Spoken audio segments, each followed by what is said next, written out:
আসসালামু আলাইকুম ওরহমতুল্লাহ। নমরুদ এর জীবনী এবং তার সমস্ত অপরাধের কর্ম এবং আল্লাহ তাআলার বিরুদ্ধে তিনি যে যুদ্ধ ঘোষণা করেছিলেন সে সম্পর্কিত আলোচনা। হজরত ইব্রাহিম আলাইসাল্লামের সময় পৃথিবীর বাদশাহ ছিল নমরুদ। প্রায় পুরো পৃথিবী শাসনকারী 4 জন পরাক্রমশালী শাসকের একজন নমরুদ। পৃথিবীতে সেই সর্বপ্রথম রাজমুকুট পরিধান করে এবং নিজেকে খোদা দাবি করে। নউজুবিল্লাহ। ব্যাবিলনে সে একটি সুউচ্চ প্রাসাদ নির্মাণ করেছিল। ভিডিওটি ভালো লাগলে চ্যানেলটি অবশ্যই সাবস্ক্রাইব করবেন, কারণ এটি সাদাকায়ে জারিয়া। প্রত্যেকটি ভালো কাজ একটি সাদাকায়ে জারিয়া। আপনি চ্যানেলটি সাবস্ক্রাইব করে অপরকে দেখার সুযোগ করে দিতে পারেন। এর মাধ্যমে সাদাকায়ে জারিয়া আপনার নামে চালু থাকবে। নমরুদ হজরত নূহ আলাইসাল্লামের পুত্র হামের নাতি। নমরুদ ছিল এক মহাশক্তিধর ব্যক্তি যে আল্লাহ স্বীকার করতে চেয়েছিল। টাওয়ার অফ ব্যাবেলের বর্ণনা অনুসারে নমরুদ আল্লাহর বিরুদ্ধে বিদ্রোহ ঘোষণা করেছিল। এবার নমরুদ নামের অর্থ হলো খোদাদ্রোহী। নামের সাথে কি চমৎকার মিল। এর আরেকটি অর্থ হলো বাঘিনী। আরব কিংবদন্তি অনুযায়ী নমরুদকে ছোটবেলায় এক বাঘিনী স্তন্যপান করিয়েছিল।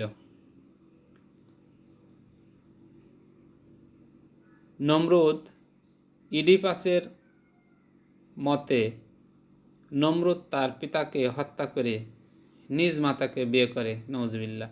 নমরুদের স্ত্রীর নাম আসিয়া বিনতে মুজাহিম। নূহ আলাইসাল্লামের মৃত্যুর পরের বছর মিশরে 42টি রাজ্যের রাজ্যপতিদের একটি সম্মেলন অনুষ্ঠিত হয়, যেখানে নমরুদ রাজার রাজা, কিং অব দ্য কিংস উপাধিতে ভূষিত হয়। এই খ্যাতীয় সম্মানের শিখরে পৌঁছে তার মানসিকতার পরিবর্তন আসে এবং নিজেকে দেবতা বলে দাবি করে এবং তার প্রার্থনা করার আদেশ দেয়। আর তখন থেকেই প্রজারা তাকে উপাস্যরূপে পূজা অর্চনা করা শুরু করে। আল কোরআনের বর্ণনা মতে একটি মশা তার মস্তিষ্কে প্রবেশ করলে তার মৃত্যু হয়। ইব্রাহিম আলাইসাল্লামের জীবনীতে নমরুদ বাদশার উল্লেখ পাওয়া যায়। নমরুদ ষড়যন্ত্র করে নবীকে হত্যার উদ্দেশ্যে আগুনে নিক্ষেপ করেছিল। পবিত্র আল কোরআনে নমরুদের নাম উল্লেখ নেই, তবে সূরা বাকারা 278 নম্বর আয়াতে এর উল্লেখ রয়েছে। 278 নম্বর আয়াতে আল্লাহ তাআলা বলেন, তুমি কি সেই ব্যক্তির কথা ভেবে দেখনি যে ইব্রাহিমের সঙ্গে তর্ক করেছিল? যেহেতু আল্লাহ তাকে রাজ্য দিয়েছিলেন, তখন সে বলল, হে আমার প্রতিপালক, তিনি যিনি জীবন দান করেন ও মৃত্যু ঘটান। সে বলল, আমিও তো জীবন দান করি এবং মৃত্যু ঘটাই। নউজুবিল্লাহ। ইব্রাহিম আলাইসাল্লামের সময়ে নমরুদ ছিল স্বেচ্ছাচারী এক স্বৈরশাসক। সে ইব্রাহিম আলাইসাল্লামের প্রতিমা ভেঙে ফেলার অপরাধে অগ্নিকাণ্ডে নিক্ষেপ করেছিল। ইব্রাহিম আলাইসাল্লাম 10 বছর সবার আড়ালে এক গুহায় বসবাস করেছিলেন।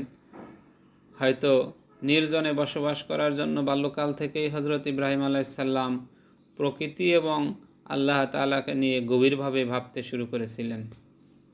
অবশেষে তিনি আল্লাহ তাআলা আসল রূপ চিনতে পারেন, আর তাই তার গোত্রের লোকদেরকে দেবদেবীর অসারত্ব দেখিয়ে দিতে সে মূর্তি সব ভেঙে দেন এবং বলেন, যারা নিজেদের রক্ষা করতে পারে না তারা তোমাদের কিভাবে রক্ষা করবে? তোমাদের প্রার্থনা কেমন করে শুনবে?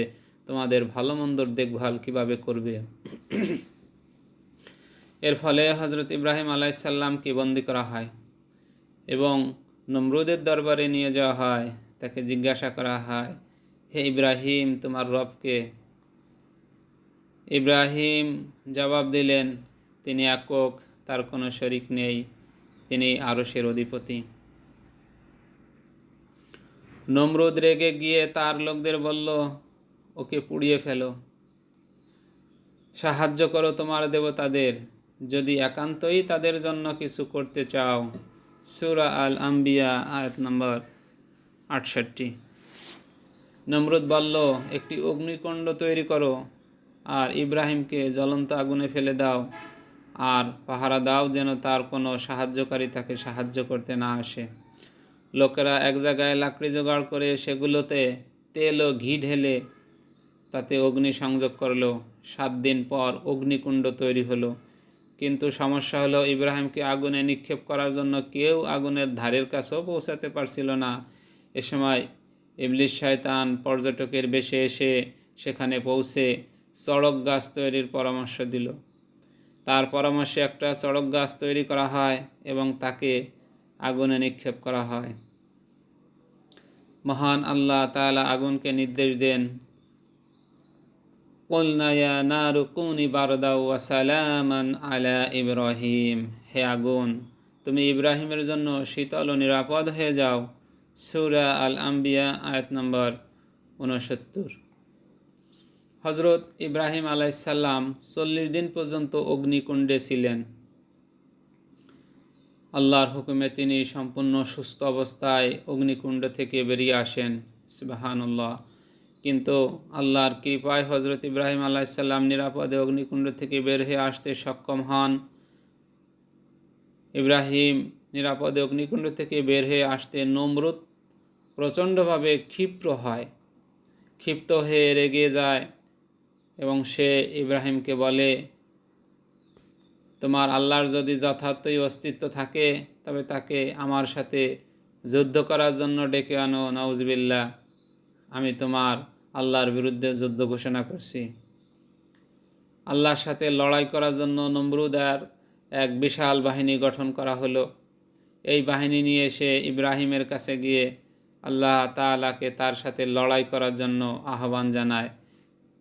সে আকাশের দিকে তীর নিক্ষেপ করে এবং বলতে থাকে, কোথায় তুমি হে ইব্রাহিমের ঈশ্বর, এসো আমার সাথে যুদ্ধ করো। নাউজুবিল্লাহ। মহান আল্লাহকে হত্যার উদ্দেশ্যে নমরুদ ও তার সেনাপতি প্রস্তুত হয়ে সিন্ধুকে আরোহণ করে ঊর্ধ্বপানে উড়ে চলল। ঊর্ধ্ব আকাশে যখন পৌঁছালো, অর্থাৎ যেখান থেকে আকাশ বা পৃথিবীর কিছুই দেখা যায় না, এরপর নমরুদ তীর নিক্ষেপ করার প্রস্তুতি নিল। তারপর একের পর এক তারা তীর উপরের দিকে নিক্ষেপ করল। সে সময় মহান আল্লাহ হজরত জিবরাইল আলাইসাল্লামকে বলেন, আমার এই বান্দা যেন নিরাশ না হয়। মহান আল্লাহর কথা শুনে হজরত জিবরাইল আলাইসাল্লাম তীরের মাথায় রক্ত লাগিয়ে তা ফেরত পাঠালো, যাতে নমরুদ বুঝতে পারে যে হজরত ইব্রাহিম আলাইসাল্লামের খোদাকে হত্যা করতে পেরেছে। নাউজুবিল্লাহ। তীর নিক্ষেপ শেষ হলে নমরুদ পৃথিবীর বুকে ফিরে আসে। মাটিতে অবতরণ করার পর নমরুদের রক্ষীরা নিক্ষিপ্ত তীরগুলো কুড়িয়ে নিয়ে এলো। যেগুলো পাওয়া গেল তার সবই ছিল রক্তরঞ্জিত।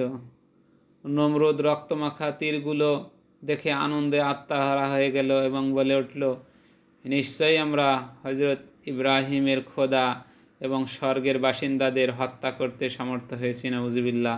এবং তার সাক্ষ্য বহন করে তীরে লেগে থাকা রক্তই। আল্লাহ নমরুদের সাথে মোকাবেলা করার জন্য এক ঝাঁক মশা প্রেরণ করলেন। ক্ষুদ্র ওই মশা বাহিনীর আক্রমণে নমরুদের বিশাল বাহিনী ছিন্ন ভিন্ন হয়ে যায়। নমরুদ ও এই মশা বাহিনীর আক্রমণের ভয়ে যুদ্ধক্ষেত্রে ছেড়ে পালায়। কিন্তু ঘটনাক্রমে একটি মশা তার নাক দিয়ে ঢুকে তার মস্তিষ্কে গিয়ে অবস্থান নেয়। আল্লাহ তার মস্তিষ্কের অভ্যন্তরে মশাটিকে জীবিত রাখেন।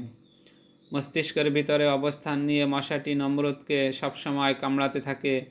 মস্তিষ্কে মশার কামড়ে অতিষ্ঠ হয়ে নমরুদ নিজের মাথায় নিজেই আঘাত করতে থাকে। কিন্তু যতই সে আঘাত করুক, মশা ততই তাকে কামড়াতে থাকে। নিজেকে নিজে আঘাত করতে করতে নমরুদ ক্লান্ত হয়ে পড়ল। তাই সে তার একজন সৈনিককে ডেকে তাকে তার মাথায় আঘাত করতে বলল, কিন্তু মশার কামড়ে তাতে কোনো ক্রমেই কমে না। শেষে সৈনিকটি নমরুদের মাথায় মুগুর দিয়ে আঘাত করল। মশা কিছু সময়ের জন্য কামড় বন্ধ করল। মশা পরে আবার কামড় শুরু করলো। সৈনিকটি নমরুদের মাথায় আবার মুগুর দ্বারা আঘাত করল। মশা কিছু সময়ের জন্য কামড়ানো বন্ধ করে। এভাবে বারবার মশা কামড়ায় আর নমরুদকে মাথায় মুগুর দ্বারা আঘাত করা হয়। একদিন নমরুদের মাথায় মুগুরের আঘাত করতে করতে সৈনিকটি নমরুদকে এত প্রচণ্ডভাবে আঘাত করল যে তাতে নমরুদের মাথা ফেটে যায়। সুদীর্ঘ 40 বছর তাকে এই দুঃসহ যন্ত্রণা ভোগ করতে হয়েছিল। অবশেষে মাথার আঘাতের ব্যথায় নমরুদের মৃত্যু হয়।